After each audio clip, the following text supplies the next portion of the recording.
And now for the moment you've been waiting for, let's hit this green run button. It will prompt us to choose a device. Without a physical device, we can test the app using the emulator that comes with the Android SDK. An Android virtual device should have already been created for you automatically when you set up Android Studio. So you can go ahead and click OK. While the emulator is booting up, I want to point out that if you ever want to modify your emulated devices, you can click on this purple button and the Android and open up the AVD manager to manage your Android virtual devices. It lists out your existing devices, and you can always create another virtual device. You can select the category of device and then a specific device.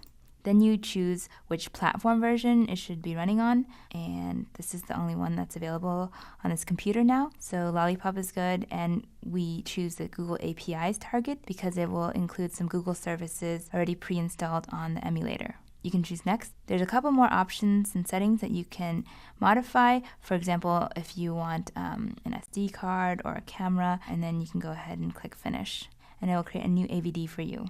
When it loads up, we see our Sunshine app with the words "Hello World."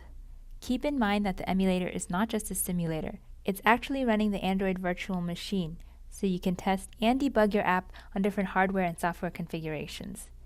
You can interact with the app on the emulator using the screen or with the navigation controls here.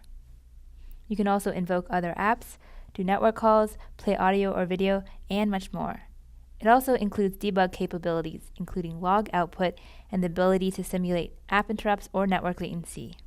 You can also hit home and browse around the device to see other apps. For example, you can check out API demos.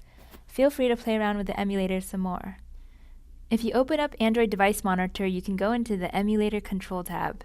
There you'll see different options for simulating behavior on your AVD, such as for telephony and for location. Now that the Hello World app runs on the emulator, let's see what goes on behind the scenes to make the app run.